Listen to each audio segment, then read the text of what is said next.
Welcome everyone, this is episode number 9. My guest today is Jackie Lora-Jones. Jackie is the author of All Peace, No Pieces, A Course in Miracles Take on the World. She is a broadcast journalist, a certified clinical hypnotherapist, and a spiritual counselor. She has helped and continues to help countless of individuals on their journey to healing. Links to her ACIM Global audio and video podcasts, as well as online classes and conference links, can be found by accessing her website at www.jackie.news. I first met Jackie in 2009 in Hawaii while attending Cindy and Gary Renard's wedding.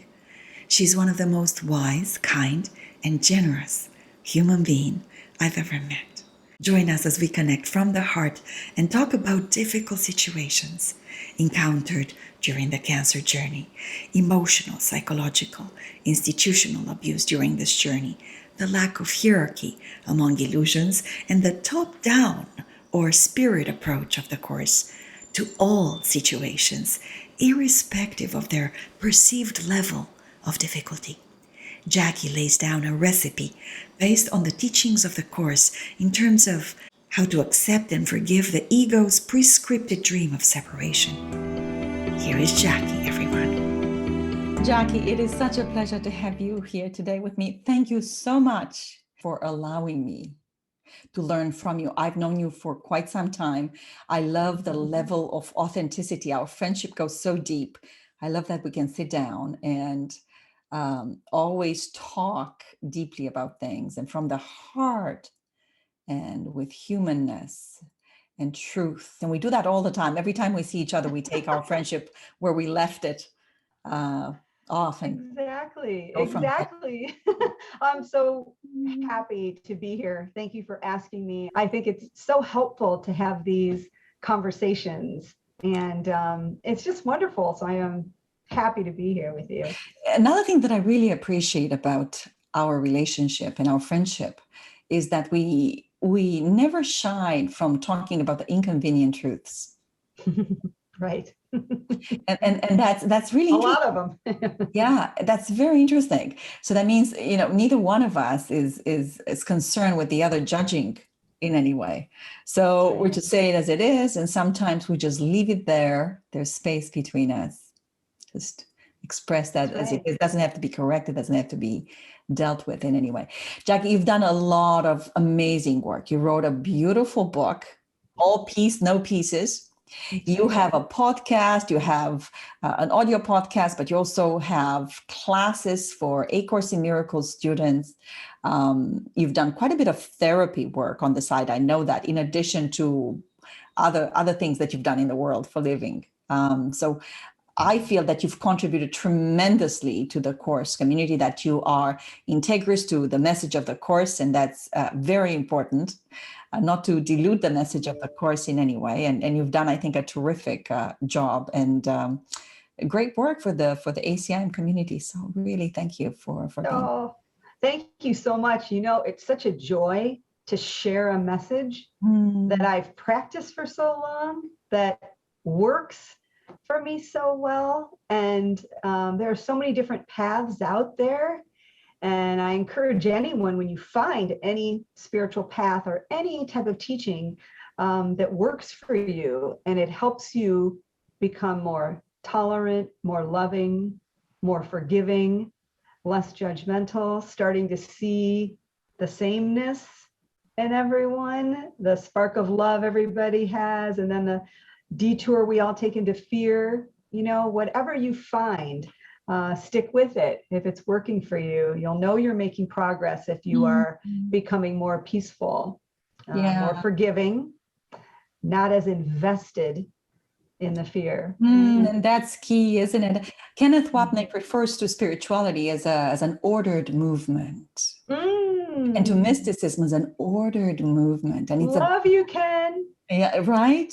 Those light posts where just don't treat it so seriously. Just don't, the Course is fantastic at really shedding light on how willing we are to give our peace away. Hence the name of your book, All Peace, No Pieces. Right. So willing. And to be able to look at that, not with judgment, not with guilt, not with investment, as you called it. It's that's where the name of the game really is. So I'm going to start by asking you, have you had any experience with cancer patients? Do you know of anyone that has had cancer that you know of, and so that might have talked a little more intimately with you about that journey? Yes. Actually, quite a few. As you mentioned earlier, Gabriela, I've been a therapist for many years, 13 plus years. I see Course in Miracles students and everyone else on the spectrum. And someone very, very close to me in the family was diagnosed with cancer. And I wanted to share a story, if I may. Please. When my husband Mark and I got the news that this person very, very close to us had cancer, immediately we said, oh my goodness, we were reacting like, you would react and thinking, what can we do? What is the best thing? How should we? And Mark and I have studied the Course for years. This person was not a Course student. Mark has done sound healing for years, although he is a pilot also. And we kept swirling around like these ideas. And we were at the dining room table, and Mark got up all of a sudden because he had to go to the bathroom. He said, I'll be right back. And he came back with this look on his face, just calm, peace. And I said, what is going on? He said, I just decided to say in the bathroom, what would Jesus do? And he said, the answer I got was, never underestimate the healing power of seeing someone as whole. Oh. And so we sat down, Gabrielle, at the table. We said, of course, that's right. Let's look at this dear person in our family as whole. We forgot we were going to form. First, we were invested, no guilt about that, just a normal reaction. And we closed our eyes. We joined with this person. We saw this person as whole. Never underestimate the healing power of, we changed our mind about what the Course is saying is our dream, whether we're perceiving sickness in our body or sickness in someone else's body. An illusion is an illusion is an illusion. Everything is in the mind of the dreamer. And we want to go to cause, which is the mind indulging in the belief in separation? The symptom is guilt and fear, and that gets projected out onto our bodies and everything. So we wanted to see this person as whole, and we both sat there. And then after that, what we did, right, after the forgiveness, choosing the miracle, shifting the perception in the mind about how we were perceiving, then just like being in the zone, we got little pings on what to do. And interestingly enough, what not to do, or what not to say, right? This is very interesting to me, because what you're saying is you took a top-down approach instead of a bottom-up approach. So you took a top-down approach. That's right. So that means you go to spirit, you go where the cause is, you go to the decision maker, you choose again. And once you've done that, with that seeing, you look down upon and you act in accordance to whatever the guidance may be. Not a bottom-up approach that might say, you are a spiritual being. How does a spiritual person react in this? And I'm bringing this up with reason behind, because today I want to talk about something that, this idea of spirituality. And as I've heard from some of the, audience members, is it appropriate and you see this in all forms of, spiritual orientations that are there, that prescribe behavior. And they say, how are you supposed to act in a certain situation? including somebody very close to you gets a cancer diagnosis. And so Mhm. the belief is that if you're a spiritual person, you should act in a certain way, you should speak in a certain. So there's Right. again a prescription of behavior, but that prescription happens bottom up, not top down. And so Right. that's why I'm pointing out what you're indicating here, what you're shedding light on is a process that happens. Mark goes in the bathroom and he says, I'm going to see her as whole. I'm whole. I'm going to see her. So the change happened at the level of cause, not effect, and you act from there. Just brilliant. Yes. Gosh, Tell me beautifully more about that. said there. Well, here's the thing. I think one of the most confusing things about A Course in Miracles is that people think it's a system of behavior, right? It's not. It's an exercise in the mind.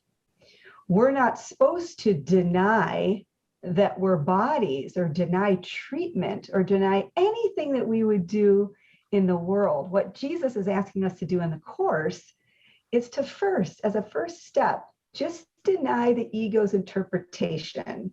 Just deny that, because that was the denial of truth. We're really whole and innocent, okay? We're having this dream of separation that we're not, but we're not asked to jump to the metaphysics right away when we can't. Jesus meets us where we are, right? Now, Mark asking, remembering to go back to the mind and say, what would Jesus do? He was taking the I, Mark, the ego out of, I have to do something. I have to make this change. How would we, Gabriela, possibly know what would be the best in every situation? Beautiful. But we know who knows, right? And this is what I would encourage people to do, because it's very difficult when you have a diagnosis or something's going on. I could tell you stories if it's time about how I worked through intense intestinal gut pain, if that's appropriate for this podcast. Perfect. It's very appropriate, because that's when the rubber meets the road. All begins with being personal, doesn't it? It all begins with being personal. Yes, we have to honor our classroom. This is our curriculum here, which includes the illnesses that we get. There's so many types of trauma. We have psychological, we have emotional, we have physical, but this is our classroom. And we're not asked to not be in our classroom. What A Course in Miracles is helping us do is say, okay, this is happening, right? Our belief that it's happening. Which teacher are you going to choose in your mind? Who do you want to go through this experience with? Okay, so anytime, like take an example of driving a car, right? Or researching something on the internet, right? We can drive a car with road rage because we're upset, or we can put in a book on tape, or as I do, like the spa channel, and you're having a peaceful experience. The driving of the car, the activity is the same, but how we interpret it is going to dictate how we feel, right? So being diagnosed with something, having an illness, having psychological pain, emotional pain, is something that has been scripted out for you. So we're not asked to deny that and go on some, spiritual high horse, right?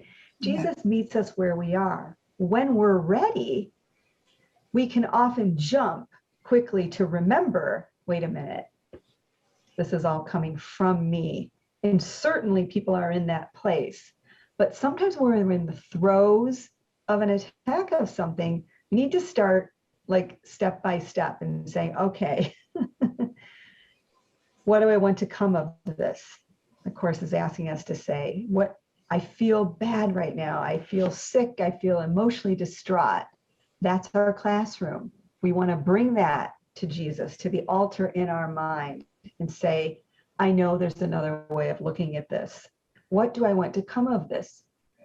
I'm being told I can either use this experience that's happening for healing and forgiveness, or I can stay in the guilt, in the fear, in the attack, in whatever it is that the ego mind, right, is having us experience after we've chosen it as our teacher. We often default to that. So it's very hard. And here's a clue for everybody. If you're feeling anything less than peaceful, you know you're in the ego thought system. There's nothing in the right mind, the Holy Spirit thought system, except that inner peace, except looking beyond the body to what is behind that, which is Christ, which is every seeming person, every seeming mind out there is in fear, or else we wouldn't be here. So you're looking past kind of behavior to, wait a minute, this is coming from me. So we don't want to skip steps. We want to start where we are and we say, this is a red flag. I've been diagnosed. Someone just hit my car. Someone was mean in the grocery line. Anything and everything, because it's all in the hologram of the illusions, the illusions, the illusion, right?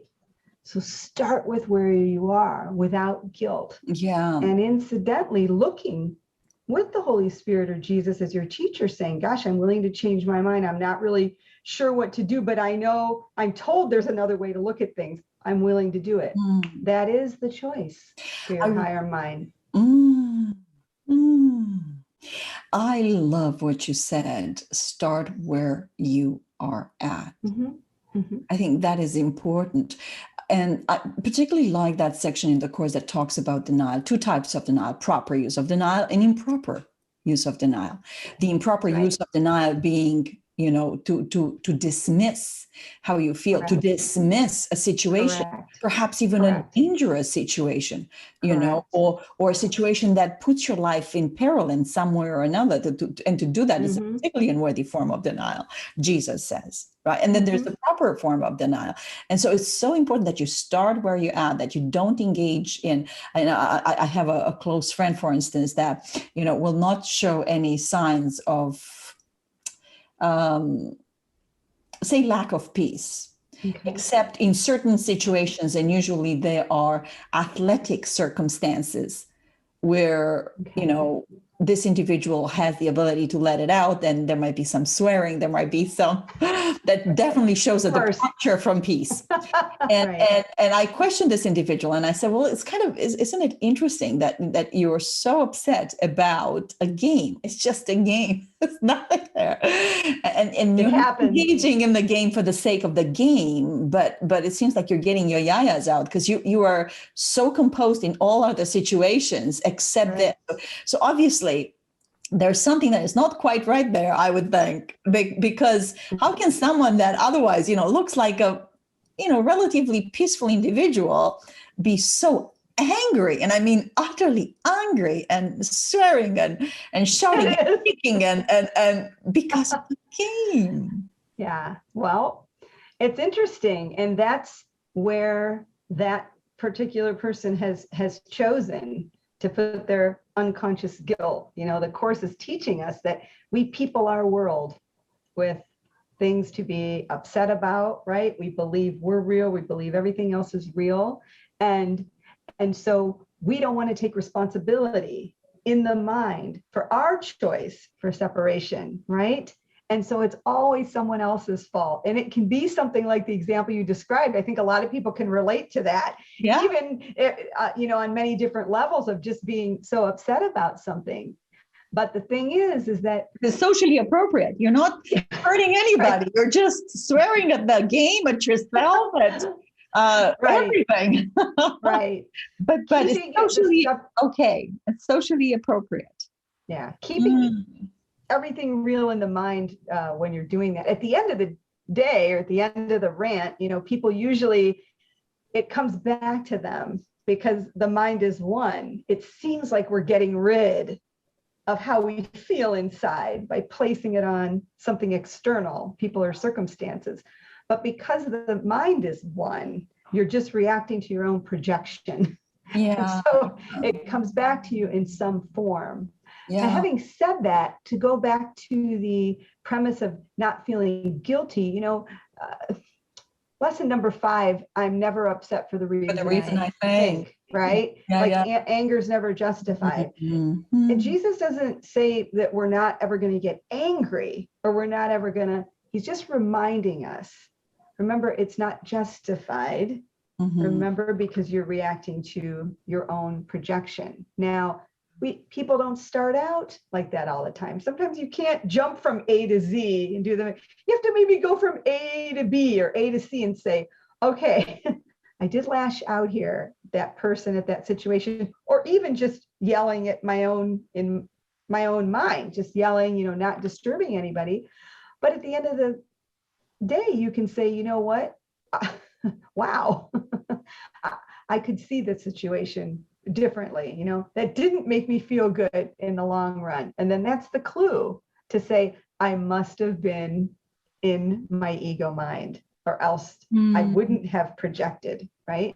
Yeah. So let me read you something, if you don't mind, that goes along with what we were saying. This is from chapter 21, The Responsibility for Sight, section 2. Mm-hmm.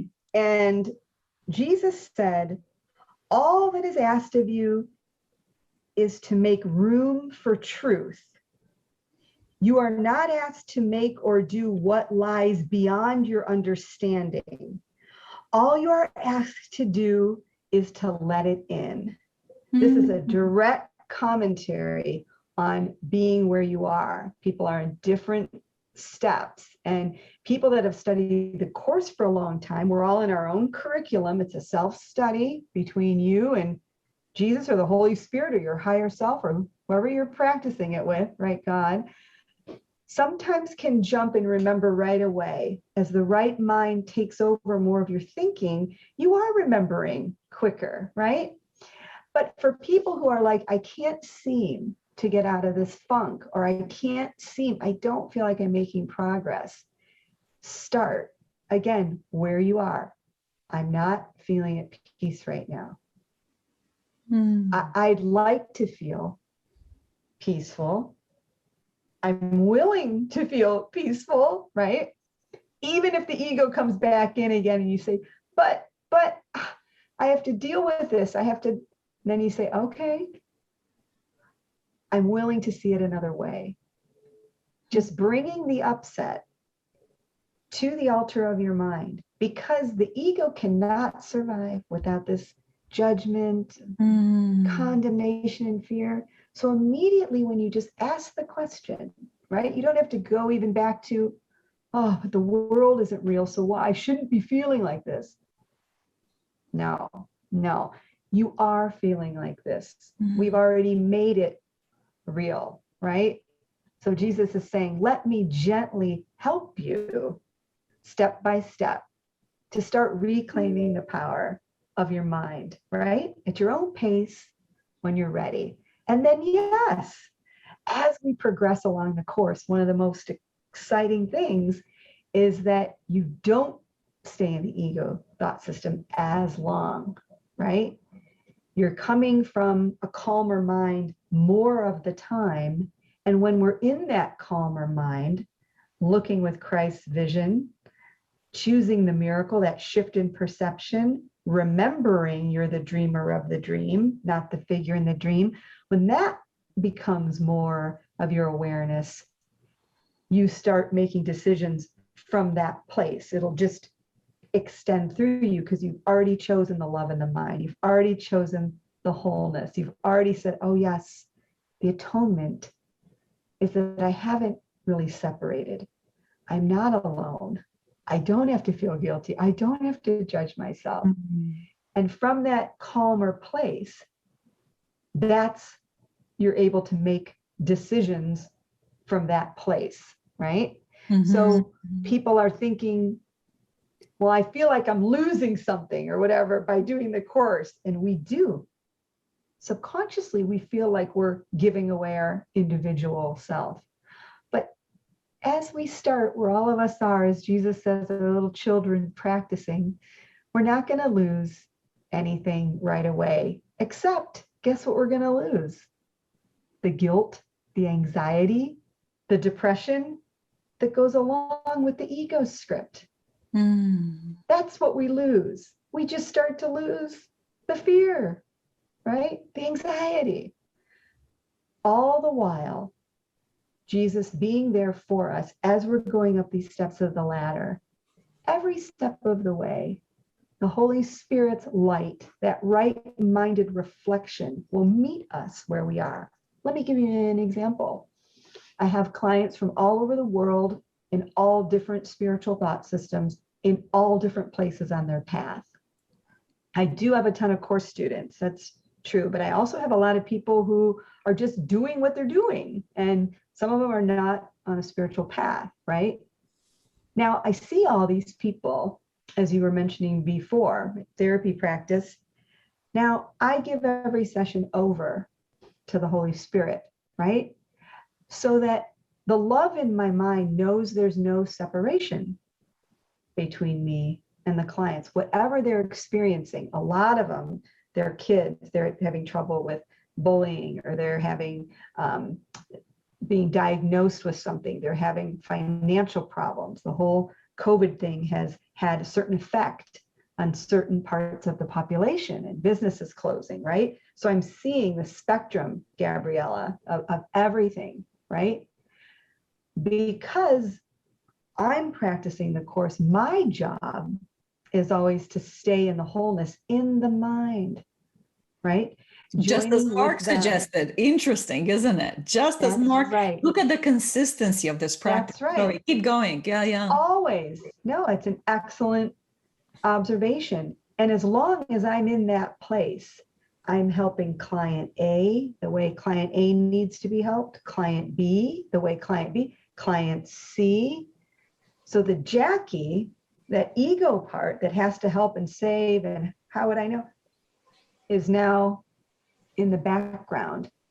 And the love, the reflection of the love and the right mind from joining comes through, meets everybody where they are. So sure, some people you talk from the course perspective and the course principles, that's helpful.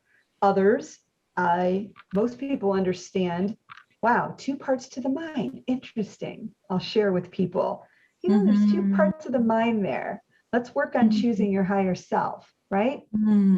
So you're always meeting people where they are, which is what Jesus is doing with this course. 300 plus, 1,300 plus pages of helping us undo this. Yeah, all the while remaining authentic. And I think this is what you're saying. Yes, and this is what absolutely. we're talking about. So important to let your voice out. It's so important that you don't subdue that. Jesus was very outspoken. And I think, we tend to forget that. He was vulnerable. He was authentic. He was authentic even when it didn't serve him. I remember when the Roman gave him a choice to say anything else that will, save him from being crucified. And he still continued to speak the truth. And I think that is very important. So you don't shut your voice. You don't expect that you're going to be able to allow that higher voice from the top down approach guide your life, as long as you constantly live in dismissal, as long as you constantly live in an unworthy form of denial. Somebody raped you, somebody killed your child and buried it. We just had a report in the news not too long ago. 250 school kids, Aboriginal school kids, were discovered that were, killed by Catholic priests. I saw that report. You saw that in the news. It's terrible. So somebody rapes you, somebody, kills your children and grandchildren, buries them somewhere and pretend that this never happened. I mean, terrible things happen. And in fact, this just leads me into the next question that I have for you. Be authentic. The course is not telling you, try to pretend that something that is painful is not happening to you. Kenneth Wapnick made it very clear that you can't get to the light until you admit to what's happening to you, or what you perceive to be happening to you, as truthful as you possibly can be. Engaging in denial and in an expression of untruth with regards to what's happening to you is not going to help you. It's not going to help you go through that top-down approach that you're so beautifully have articulated. And so it's so important to stay there and act with authenticity, with vulnerability. It's there where the strength comes. It is there. That's the crack in the wall that allows the light to get in. And the guidance of the Holy Spirit. Because when you're in that place and you say, you know what, I had it. I've been violated in every way. There's no one here supporting me or telling me that what has happened, that I don't deserve to go through what has happened to me. No one there. I don't know. Help me. Is there another way to look at it? That's the crack in the wall. That's where the light comes in. That's where you start engaging authentically in, because there is a voice within. And that's our own voice. That there is that higher space, and that old grandmother that can, I like referring to it as two speakers. This is the Holy Spirit and the higher part of myself whispering every day throughout the day, and all of us hear that voice. And then there's a big speaker, and is blasting, Jackie is blasting. And That's the one that I listen to most of the time. Yeah. But and in moments like this of darkness, of where you feel, things are hard and you've been attacked. Yes. That's when you hear that voice, and that voice is suddenly as if you're leaning forward and you say, "Speak to me. Okay, I'm willing to. Do you mind if I put your volume a little louder and you're quiet now? Quiet. Talk to me." And it is in that moment, that's the moment where atonement just lays its rays of light on you, if you are so willing. But you ought to be willing, and you ought to come from a place of vulnerability and authenticity and courage to look at that, to let that voice come out that says that something here doesn't line up. That's right. There is another way to this. And so what I want to talk to you about is, among people facing cancer, they often have to go through emotional abuse, perhaps in the form of humiliation, criticizing, negating by those around us, psychological abuse in the form of control, blaming, denying one's experience, social abuse in the form of, being cut off from the community, being isolated for one reason or another. Governmental abuse in the form of, say, lack of health care coverage. The recent movie No Man touches on this a little bit, where a character in the movie has a cancer diagnosis. She can't afford, I think she's being given the cancer diagnosis in the last day of her coverage. So she's without coverage. She just got a cancer diagnosis. She can't afford any treatment, sells the house, and she starts traveling until the time will come for her to lay her body aside. And the movie is beautiful. It sheds a light on that. But this is a hard topic to tackle, one that is typically not addressed in the ACIM community. I feel terrible for bringing this up to you, but I want us to talk about this. No. My listeners brought it up, and I'm hoping you will be willing to engage with me in a conversation about this, Jackie. Of course.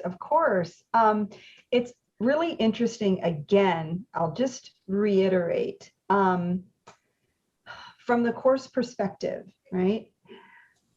We're not asked to deny our classroom. The Course in Miracles is a mind training. It's an exercise of the mind, not about what we should or shouldn't do behaviorally. The reason I repeated that is that when people are diagnosed with something, I had a terrible GI bug. I felt like my intestines were twisted. I was in fear. I wasn't sure what I was going to do. When I'm talking about going back to the mind, when people are dealing with something really heavy like this in the world, one step in the mind, let's forget, the behavior just for a minute. One step is just remembering, if you can just remember that you're not alone, if you can just remember, right, maybe a simple step while you're in the throes of pain of, you know what, I know I'm not alone in this. I'm willing, of course, I want to do the best thing possible for myself. I don't see a way out right now. Maybe I'm financially this, or maybe I'm just in too much pain. Maybe I'm afraid to ask for help. Maybe this, whatever it is, if your starting point, if you can just remember that you're not alone and just be willing to be in your highest mind, you will intuitively know what to do and know what your steps should be. The reason is, Gabriela, as we were saying before, you're not leading from the part of the mind that has the fear, right? That has all the guilt, that has the shame, that has everything. Once you don't indulge that, and how do you don't indulge that, people say? By just observing, saying, look, I don't feel know. this way. I don't know what to do. I don't know what I to do. am terrified. Help me. I am willing to know what to do. Those types of very basic things. You know why? People forget how powerful the mind is. Do we think the Holy Spirit or Jesus is not going to be at our beck and call? The problem is we stay of trying to figure things out on our own. We stay in the fear. We stay in the shame instead of acknowledging it and saying, you know what? Oh, wow. I'm willing to come out of this. Beautiful, beautiful. Just a step. Beautiful. That will propel people because, guys, my friends, listen, you're so powerful, but it is our responsibility to do the asking, and then just wait, right? Yeah. And trust. You're not alone. Okay. And there is guidance there at the level of mind. It's incredible what happens in the middle of tension. Have you ever been in a situation where you feel attack? Because we're talking about abuse. You feel attack and you just put your fear thoughts away. And you go in that pasture of don't know. It's as if automatically you're raised to that top approach. Automatically you're raised above the battleground. Okay. I put my mind at your feet, Holy Spirit. Right. Put my mind at your feet. You guide me. And there is that rush of healing that comes. I mean, just listening to you, and I felt that rush of healing running right through me. You're not alone. You will have the proper guidance to lead you.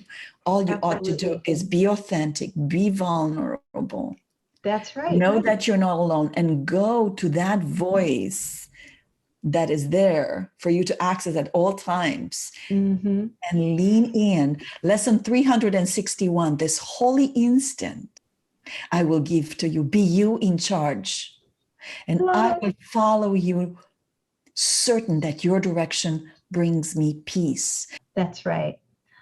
Beautifully said, Gabriela. And I think that people sometimes confuse, and I've talked to thousands of them, that you're not doing anything on the level of form in the world if you're doing this. That's not, it's not correct. You're merely switching your internal teacher first. You're just changing your perception. The ego and the fear, the separated mind, cannot survive without judgment. So when you're observing yourself, which is admitting I'm in pain, oh my goodness, you're observing it, you're being vulnerable, you're bringing your classroom, your curriculum of cancer, of bullying, of whatever, of me, of a huge GI bug issue. You're bringing that. This is my classroom. We don't deny it, right? Yeah, so simultaneously, you're choosing, I could see peace instead of this. And then you will be guided as to the actions to take in the world. Again, what's missing is the fear, the anxiety, the worry that accompanies the ego's perception of that, right? So when you're in the Holy Spirit mind, you can have cancer, right? But you're going to look at it totally different, right? You're going to be able to get guidance that says, wait a minute, okay. Could be something like, I am being told I am the dreamer of this dream. It doesn't feel this way right now, and I'm really mad, but I'm entertaining this thought. Or I'm too sad, I'm in a puddle of tears, you know? I remember just sitting there going, oh my God, oh my God. And then the thought came into my mind, but pain and suffering are not the same. When I started observing the pain, I was back in the observer mind. I remembered that it was my dream, wasn't denying the pain, but then I stopped suffering. And I sat there and I said, yes, okay, this is the power of the mind. And then the little twinge came back, and then a fear came in that said, oh my gosh, if something's really wrong, okay, Mark's flying, okay. And then something happened and I switched again and I started to observe. I said, oh, going down that road again. This is something that I want to address. It takes a longer time to tell everyone what actually goes on in the mind is quick. You're shifting, not in a denial way, just saying, I know that the Holy Spirit can handle this better than I can. And giving it over, right? And when Mark called, he said, oh my gosh, our friend Adam, who's an ER doctor, let's call him.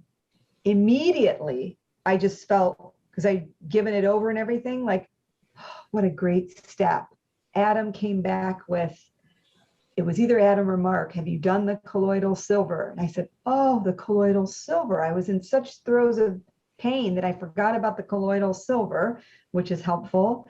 And then he said, it sounds like you have this, all your symptoms, this.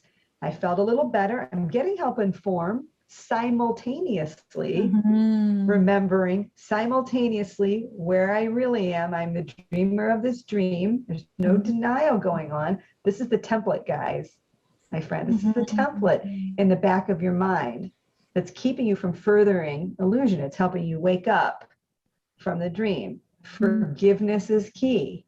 I was remembering, wait a minute, right?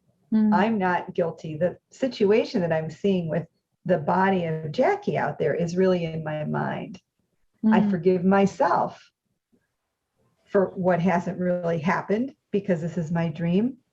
I do forgive myself for dreaming this, and I'm giving this over again to the Holy Spirit in peace. So I'm following the protocol that Adam said. And you know, it was so funny. He said to drink Gatorade to replenish my electrolytes, right? Because I had this too. I thought, I haven't had Gatorade in 25 years. I didn't judge it. I didn't do it.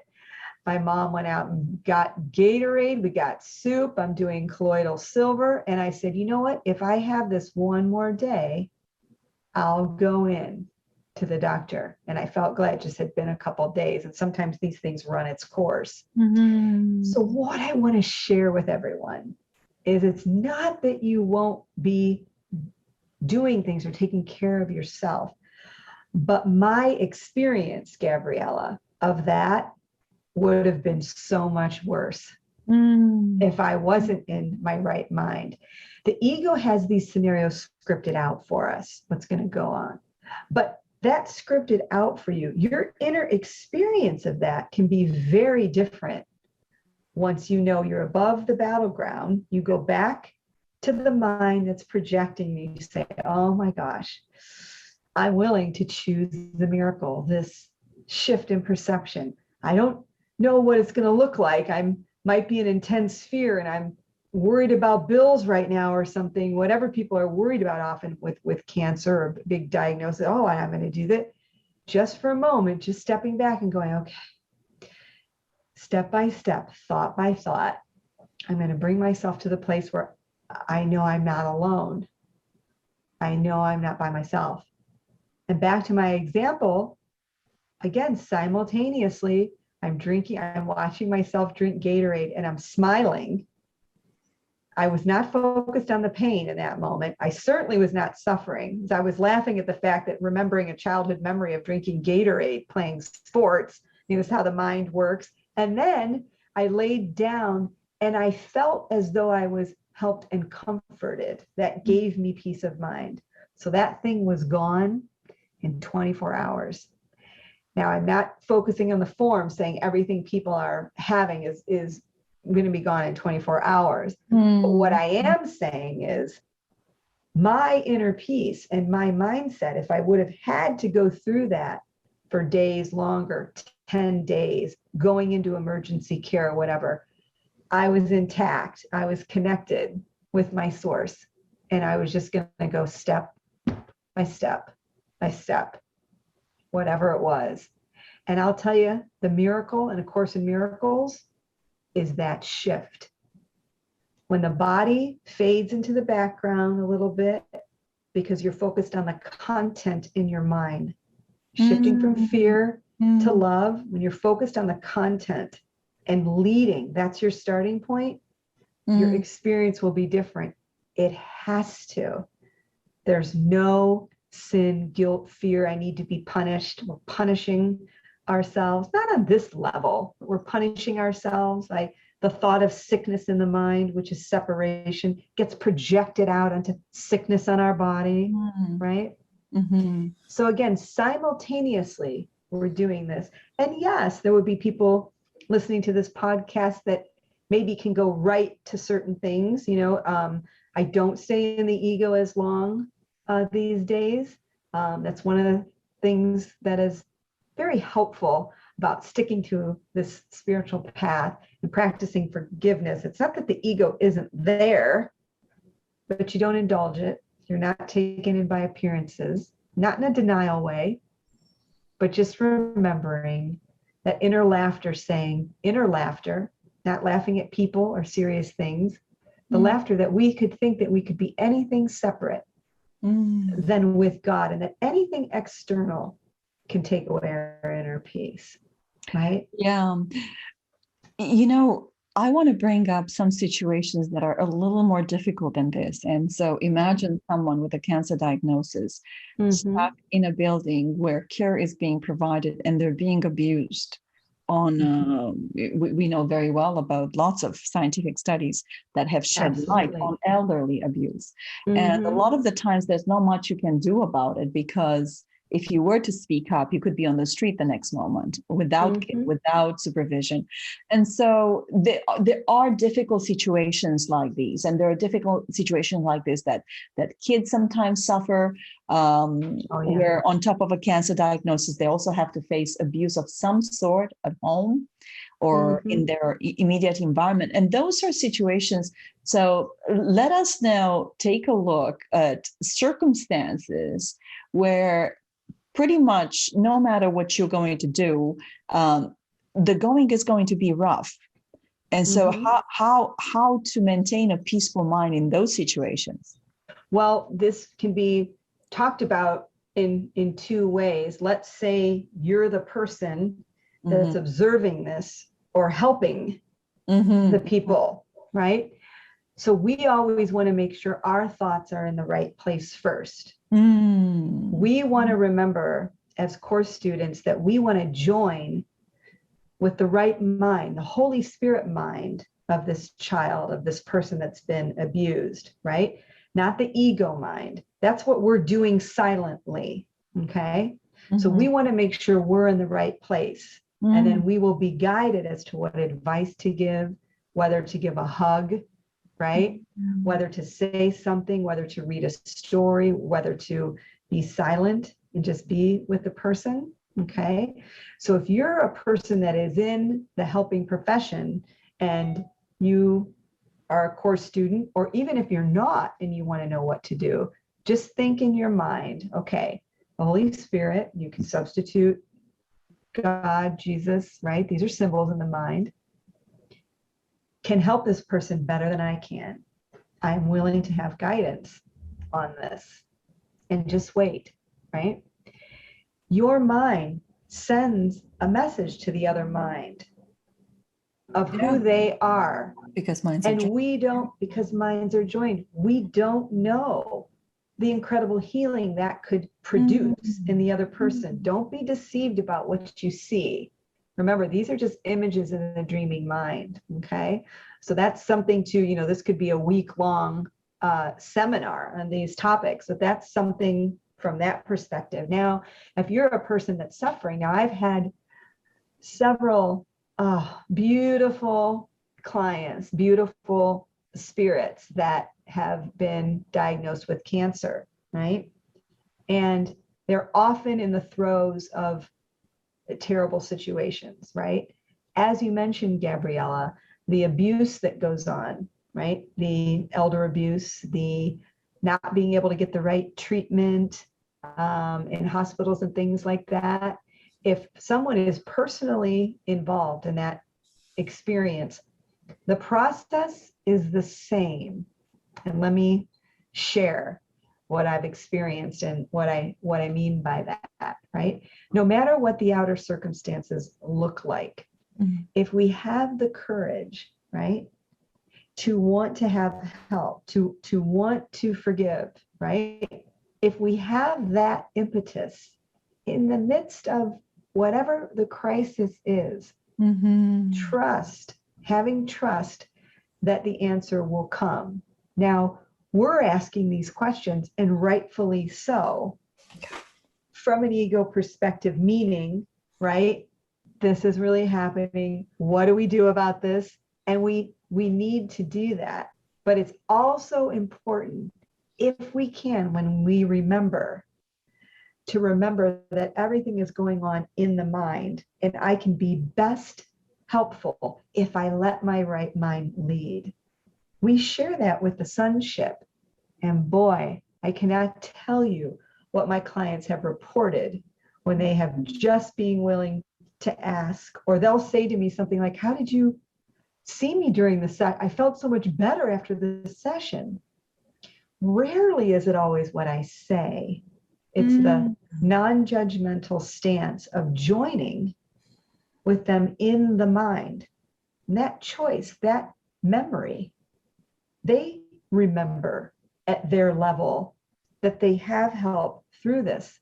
It's so powerful, right? Yes, yes. So we don't know what our forgiveness and our healing in the mind, we don't know what form that's going to take for anybody, right? So it's very important that we have our perception in the right place. And then we can share that with those that we're with. Anybody listening at home or will see this, you know, a month, 2 months, 6 months, you know, from now. The most important thing is just to remember that you're not alone, right? If you can remember that, well, I am being told that this pain is a mental process. I'm feeling it in the body. I'm being told this. Gabriela, you were talking about the little crack of light, right? Any willingness, when you're asking for help, you'll receive it. You'll receive it in a way that will work best for you, right? The only thing we need to do is get the ego out of the way, which means don't judge yourself if you're diagnosed. Try not to be in guilt about it, right? Sick body, a well body, same illusion, right? As long as you keep letting yourself know that you're not alone, that you're loved, the Holy Spirit will translate that for you in something that you can accept, right? Maybe it's looking at your abusers differently if you have an insight. Maybe all of a sudden there's a spark in your mind where you didn't feel like a victim. We don't know where our forgiveness is going to go, right? Yeah. And, you know, and Ken talks about this a lot, Ken Wapnick. Often what happens when we're on this journey is the personal self that we believe we are gets transformed first. We start to love ourselves more, right? We start to say, gosh, I'm not alone. The personal self, we give that attention when we're on these bottom rungs of the ladder. And bottom isn't bad. It just means that we have steps to go through because we're so heavily invested in the specialness and the personal identity, but we just forgot. It's not a sin that needs to be punished. It's just a mistake that can be corrected in our thinking when we're ready, at our own pace. And if I can, I would love to share with your listeners, sometimes if you just get quiet, if you just close your eyes, okay, and just think of whatever image comes to you, like white light joining with angels. These are symbols, whatever it is, just being quiet when you're in the throes of a problem or something that's going on, or when you're in intense fear. Close your eyes and just join You're not asking for anything. Remember, we're never disconnected, despite our ego's attempts to dissociate our connection. We don't have to go find love, search for it, sit on a mountaintop for 2 hours. Nothing wrong with doing that. But you can close your eyes and in an instant, you can remember because you've never left your source. And sometimes I'll just say things like, I want to reconnect with source. I'm emotionally exhausted today. I want to reconnect with source. Laying on the bed for 10 minutes. You can get insight in that state. Again, like we said, the personal self, maybe you're not beating yourself up like you were 10 minutes ago because you have something to solve or you've been dying. Again, don't think that these little moments of you joining with your creator, of you joining with source will not be helpful to you. I promise. They will be helpful to you. And then step by step, Jesus is big on just helping us step by step. We have workbook lessons. For those that don't want to do that, chapter 30, the rules of decision, just take you step by step. Like, but I don't feel peaceful, but I would like to feel peaceful. Just working with your thoughts. And guess what? You're out of form for a moment and you're back to content in the mind. And whichever teacher you choose is going to produce the experience, the inner experience that you're having, right? So the more you can observe yourself, kind of learn to be the observer, right? One of the things that I got years ago coming out of just a quiet time I just shared was remembering to just observe myself through the day, to get in the habit. I would be like, gosh, here's Jackie going out for a walk. Here's Jackie. I was watching myself. I'm going into this thing. I'm going into the refrigerator. I'm like making some food, right? You're just doing this silently in your mind so that when upset started to hit, because we know we're all going to get triggered during the day, right? The ego's going to come up with something. There's going to be some situation that can trigger us. When you're already practicing being in that mindset of observing, then guess what you do? Oh, look at me. Oh, I just got triggered. Oh, the ego would use this experience for one thing, right? Devastation, guilt, fear, attack, blame. What if I gave it to the Holy Spirit and it can be used for healing and forgiveness? It's a choice in the mind that you'll make. Being in the habit, your miracles are habits. The Course says, being in the habit of being miracle ready instead of judgment ready. But when we do lash out, we don't judge ourselves. We go, oh my gosh, there I went again. There was my trigger. That's the red flag that's showing me what state of mind I'm in. So I can't perceive anything as an attack. I will look at my illness and my diagnosis differently if I give this illness to the Holy Spirit and have him help look at it with me. Okay. Looking with vision, not the body's eyes, which will still see form. We're talking about interpretation. We're talking about perception, right? In the Course, which is what's behind all this and where it's coming from. That's so empowering. And it's an experience. It's not something that you can be accepted in words. We can accept things intellectually, but experiential is what will happen if you let yourself get quiet, join with God, join with your creator, your higher self. And as you reopen your eyes again, back in this world, leading with the right part of your mind, observing things that are going on, and being ready, being miracle ready when something comes up to trigger you.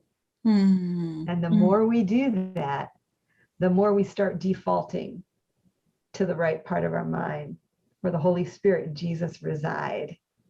And it gets easier and easier to stay in that. And we are navigating the dream here from a different place. We're not giving anything up. We're not denying the body. Jesus uses the word purpose 685 times in the Course. What is the purpose of this? Ask. Do I want to use this situation for the ego's purpose or for the Holy Spirit's purpose? I'd like to use it for healing. And just saying that and making that, you're not in the ego script. So that loud megaphone voice gets quiet in an instant when you're not indulging it. And guess what? When you indulge it, don't beat yourself up. Look at it without judgment.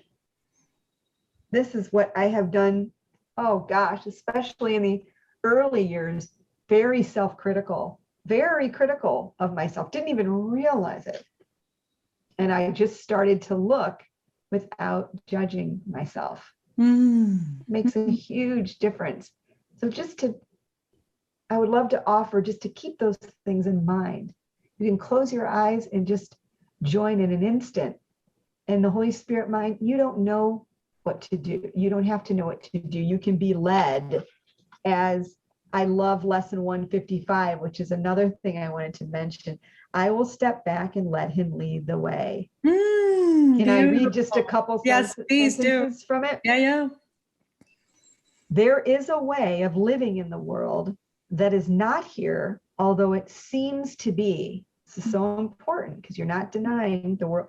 You do not change appearance, though you smile more frequently. Your forehead is serene, your eyes are quiet. And the ones who walk the world as you do recognize their own.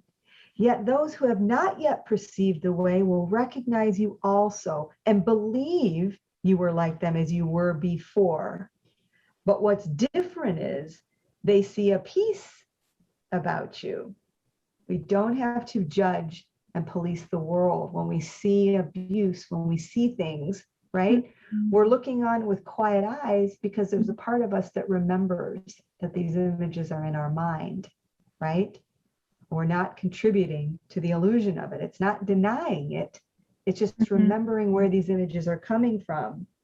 And Jesus says in this lesson, you walk this path as others walk, nor do you seem to be distinct from them, although you are indeed. Thus can you serve them while you serve yourself and set their footsteps on the way that God has opened up to you and them through you. This means we're joining with everyone at the level of mind. We don't have to know, and indeed we won't know what the outcome is for them, for the images in our mind. But when we join, we're going to the highest help possible, which is reminding the mind of the other person, right? That they're never alone, they're connected, right? And then we know that we have done our job, right? It's the highest healing anyone can do is to change our own perceptions. You'll be guided as to what to do.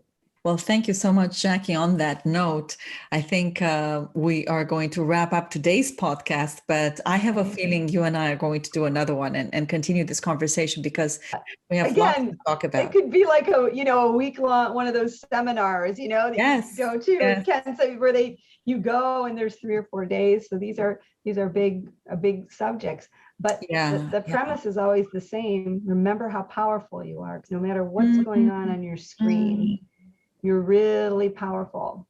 And if you can get quiet and join with your source, and have trust that the Holy Spirit has a perfect plan for you, right? You're off to a good start. Yeah, you just reminded me actually of something. I can't remember in which workshop, but somebody asked Ken a very intriguing question. Oh, yeah? And he gave a very intriguing answer. As we know, he does. Yeah. It really exemplifies our whole conversation today. Somebody asked Ken, imagine that somebody's about to jump a bridge. What do you do? And Ken said, pretty much to sum up our conversation from today, Jackie, not to go bottom up at it, but to go top down at it. When I go in my higher mind and I choose again, right, to have that mind help me, decide here.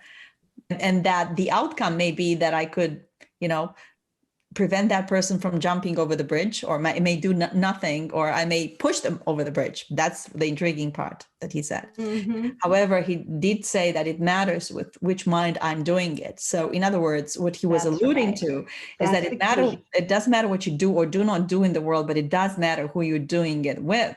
And this really goes to the heart of, difficult situations in the medical system, how you're approaching your treatment, how you're approaching your relationship with your doctor. Sometimes you need to change doctors. Sometimes, you're not meeting mind to mind. And those are, I think, what I would like to talk to you and continue the conversation at perhaps in another podcast episode is about this, is about the conflict. Because, it's easy to talk about situations that could perhaps be easily resolved in a peaceful manner if somebody is willing to compromise. But there are situations where you can't quite compromise. The compromises may not necessarily be the answer. And so, however, what you're suggesting and what Kenneth is suggesting is that, like, once again, and really we have to trust that it's about this voice here, try to go at it top down, because of course it's not telling you what to do or not to do in the world, because as a person, you're not here. And this is very important. And if you're not going to get this, you never get ACIM.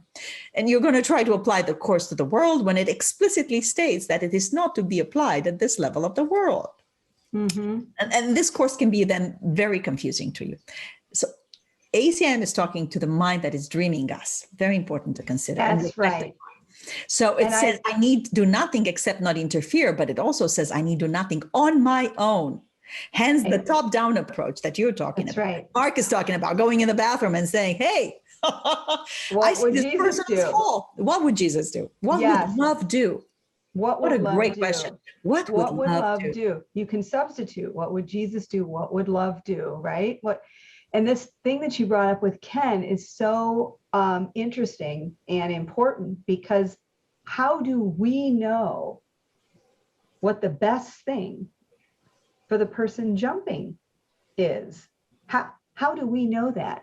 So here's what I share with everybody, okay? Since we're talking about, you're saying the top down, meaning before you do anything, before you change doctors, before you leave relationships, right? Before you leave jobs, how can I see this situation without fear?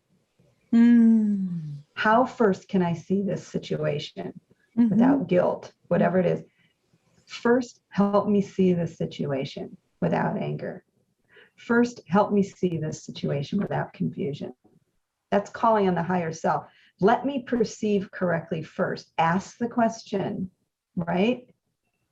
And then that will direct your functioning. So how do you know if you're the guidance may be to let the person jump.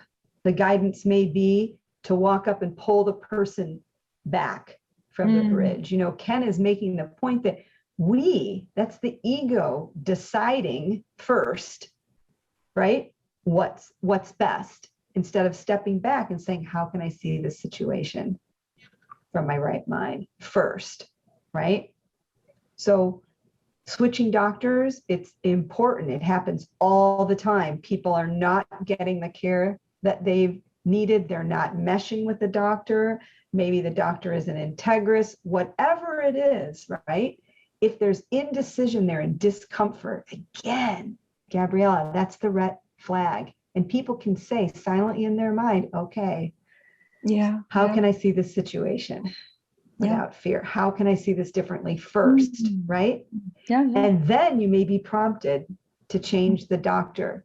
You may be prompted to stay in a relationship, exit a relationship, but it won't be because of this, because of that, with attack, with investment. It would merely be a reaction, an extension of a loving thing to do, right? It's not loving to watch abuse continue. So you would say, you know what? I'm going to have to change my situation. And that would be fine. We don't know the form our forgiveness is going to take, but we know we can be guided with trust and with peace That's the difference.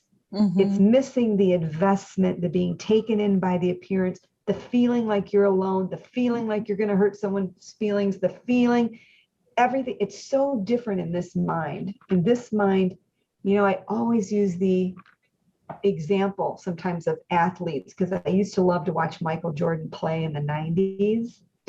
And I'm paraphrasing because I forget exactly what was said, but these athletes, they say, the game of basketball is just being played through me. They're soaring up to the thing. They're in the zone. That is kind of what this feels like. The worry, fear part of you that leads takes a back seat. And you're observing yourself telling the doctor, I need to make a change. I'm appreciating everything that you have done. And I feel like I'm moving in a different direction, or I want to make the situation work, but I'm feeling a little discomfort. I would love to have a discussion about it. These are just examples. Yeah. Whatever it would be, but you're being authentic with yourself. You're listening. Very powerful to say something's not quite, but I don't have the thing yet, but I honor myself and I know there's something there. And I want to bring the something there that gives me discomfort to the altar in my mind. It's the decision-making mind. And I put this issue on that altar. Then I can wait for a moment, right? It'll take care of itself. Well said. Well, Jackie, thank you so much for sharing your wisdom and your love with me and our audience today. Welcome. And this concludes my interview with Jackie Lora-Jones.